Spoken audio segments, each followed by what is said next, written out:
D'ailleurs, pas forcément compris en écoutant Emmanuel Macron avant-hier soir. Même si je sais combien cela est difficile, le port du masque à l'école sera donc pour le moment maintenu. L'application des gestes barrières, qui protègent autant contre le Covid-19 que contre les maladies contagieuses de l'hiver, doit aussi faire l'objet d'une attention accrue. Nous avions tous un peu relâché nos efforts, et c'est bien normal. Il faut donc les reprendre.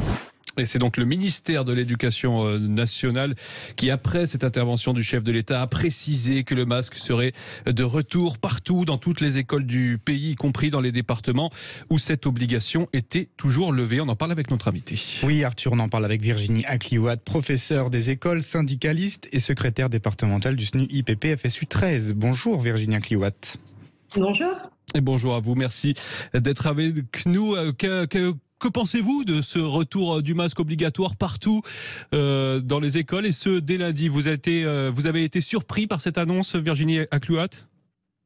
Pas vraiment, on s'attendait à ce que cette annonce arrive et d'avoir un effet yo-yo sur le port du masque, on le met, on l'enlève, parce que malheureusement, l'éducation nationale et le gouvernement n'a pris que cette mesure de protection au sein des écoles. Et il y a d'autres mesures que vous souhaiteriez voir prises dans ces écoles primaires partout dans le pays? On en est maintenant à 2 ans de pandémie et malheureusement, l'éducation nationale n'a absolument pas investi dans du matériel de protection au sein des établissements scolaires. On pense aux détecteurs de CO2, on pense aux purificateurs d'air, dont le ministre lui-même reconnaît l'utilité et l'efficacité, mais qui n'est pas fourni par notre employeur pour protéger les élèves en premier lieu, bien évidemment. Il est soumis à la responsabilité de chaque municipalité, et quand on connaît les finances des municipalités, ce n'est pas leur priorité, malheureusement.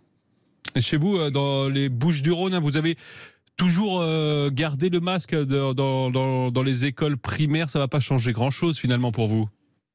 Ça ne va pas changer grand-chose, ça va, je pense, désespérer davantage les élèves pour qui c'est très compliqué à vivre. Je pense qu'en tant qu'enseignante, depuis le début de cette pandémie, en tout cas depuis 1 an que le masque est obligatoire dans les écoles, la phrase « remets ton masque » est celle que je dis le plus dans la journée. Il y a aussi une décision du Conseil constitutionnel qui a fait beaucoup réagir, qui a donc censuré les dispositions qui permettaient aux chefs d'établissement d'avoir accès à la liste des élèves vaccinés. Ça, c'est une bonne décision selon vous? Écoutez, nous, on n'est pas médecins et on tient aux prérogatives de chacun. On a une relation de confiance avec les familles qui nous déclarent si leur enfant est malade ou pas. Et on tient au maintien de ce lien de confiance entre les familles et l'éducation nationale. Pour revenir à la situation à Marseille, on sait que le président de la République est venu sur place pour vous annoncer notamment un grand chantier de rénovation des écoles. Ça va dans le bon sens? Alors, la rénovation du bâti était attendue et nécessaire quand on sait quelles sont les conditions dans lesquelles les élèves vont à l'école. On n'est vraiment pas sûr à certains endroits qu'ils soient en sécurité. Les plafonds qui s'effondrent dès qu'il pleut un peu, l'eau qui ruisselle sur les prises électriques, tout ça, bien évidemment, ça doit cesser. C'est la honte de la République, comme l'avait qualifié la presse il y a quelques années.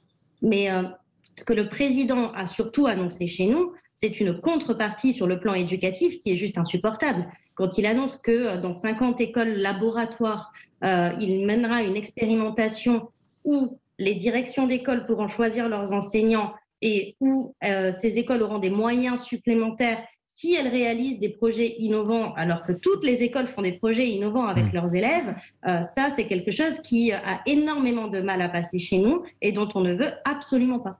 Merci beaucoup Virginie Acliouat. Merci. On continuera évidemment d'en parler avec vous. Je rappelle que vous êtes professeur des écoles, syndicaliste et secrétaire départemental du SNU IPP FSU 13. Et vous voulez réagir au propos de nos invités 0826 300 300 se retrouve tout de suite.